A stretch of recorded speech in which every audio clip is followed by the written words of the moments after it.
मैं विनोद भट्ट, आप देख रहे हैं विचार क्रांति न्यूज। सत्य की आवाज जनता के साथ में आपका स्वागत है। एक नजर आज की बड़ी खबरें पर।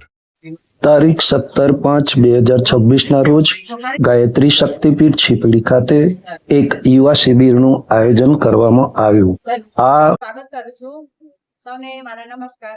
અહીંયા હું 2009 થી આમ તો મારા પાયો થાય છે રાજુભાઈ, પણ 7 તારીખે એમને મારા જીવનમાં ઘણી બધી આગળ વધવામાં ખૂબ મહેનત કરી છે અને ઘણા સંઘર્ષો પછી મારા બનગર મારી બેન આ સ્થાને ખૂબ મહત્વ આપ્યું અને જ્યારે પણ આર્થિક પરિસ્થિતિ કોઈ પણ મુશ્કેલી આવે ત્યારે હું ઘણી બધી સમસ્યાઓમાંથી ઘણી બધા મુશ્કેલીઓમાંથી બહાર કાઢી છે અને કોઈ પણ નાસીપાસ થાવ તો પણ મને સહાનુભૂતિ આપી છે, સહનશીલતા આપી છે અને આ સ્થાનમાં મારે આ સુધી પહોંચવાનું ઘણું બધું મહત્વનું છે। એટલે આજે મારે જવાનું હતું તો પણ મેં મોડા થઈશ એવું આ કાર્યક્રમમાં સહી મિલનમાં ભાગ મારે આપવા આ સ્થાને ઘણો બધો યોગદાન આપ્યું છે તો હું એમને પણ થોડુંક યોગદાન આપું। આ સિવાય આપણે આ સમાજ માટે, રાષ્ટ્ર ઉત્થાન માટે જે કાંઈ બને આગળ, કારણ કે આપણે પણ એક શિક્ષક છીએ તો બાળકોનું ભવિષ્ય મેળવવું છે, તો ભવિષ્ય બાળકોને પણ આ સમાજના નિર્માણ માટે કંઈક કરી શકીએ એવું આપણે એક યોગદાન આપીશ। જય માતાજી।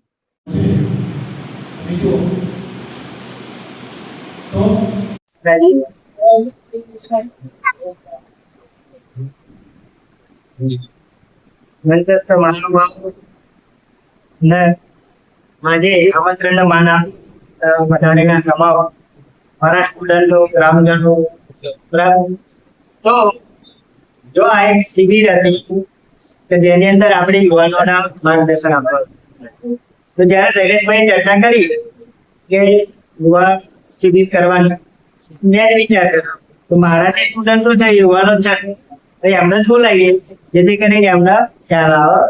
બીજું આ ગામમાં પણ ઘણા બધા ખબર નથી કઈ ચાલે છે, ખાલી મંદિર છે બધાને એવું લાગે, એવું નથી।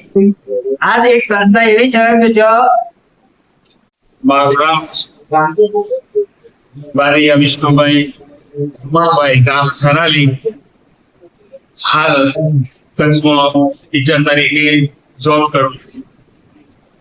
સૌ પ્રથમ તો આજની શિબિરમાં ઘણું બધું જાણવા મળ્યું કે આપણે આપણા સમાજ માટે શું કરવું જોઈએ, અત્યારે સમાજનું કઈ યુવાનો કઈ દિશામાં છે તો એના માટે આપણે શું કરી શકીએ।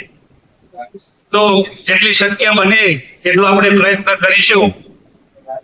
અને મને 2015 થી જયારે ક્લાસમાં જોડાયો ત્યારે રાજુભાઈ સાહેબ એટલો બધો પરિચય નતો, પછી જયારે એટલો પરિચય થયો એમના નજીક આવ્યા તો મને સૌ પ્રથમ બહેનો દરેકનો આવકાર આપું છું અને આજે વધારે સમય નહીં લેતો ખાસ એટલું કહેવા માંગુ છું કે વર્ષ 2011 થી જ્યારે પણ અહીંયા મોટા કામ થવા લાગ્યા કે ક્લાસીસ છે, પછી વાંચનાલય છે, નાની મોટી જે પણ સરકારી નોકરી હોય કે શાળા કક્ષાની કોઈ પણ પ્રવૃત્તિ હોય એની અંદર જે પણ સેવા કરવાનો એનો મોકો મળ્યો, રાજેશભાઈ સાહેબ દ્વારા જે પણ પ્રવૃત્તિ કરવામાં આવી, જે પણ મદદ મળી એની અંદર તો ઘણું બધું મેં પ્રાપ્ત કર્યું છે। અને જ્યારે પણ કહેવાય ને કે ભાઈ જે નાસીપાસ થયા તે અમને એક હિંમત આપવાનું કામ સાહેબ દ્વારા કરવામાં આવ્યું છે। આ ગુરુજી દ્વારા કહેવામાં આવ્યું કે ઇન ફ્યુચર શું કરવામાં આવે છે, તો જ્યારે પણ સરકારી નોકરી મળે કે ના મળે, પણ આજે જે શિબિર થઈ એ શિબિર દ્વારા એવું વસ્તુ ઘણું જાણવા મળ્યું કે આપણાથી જેટલું બને એટલું સમાજના ઉત્થાન માટે જે પણ કઈ કાર્ય થઈ શકે એવું કંઈ કરીશું આપણે। આભાર।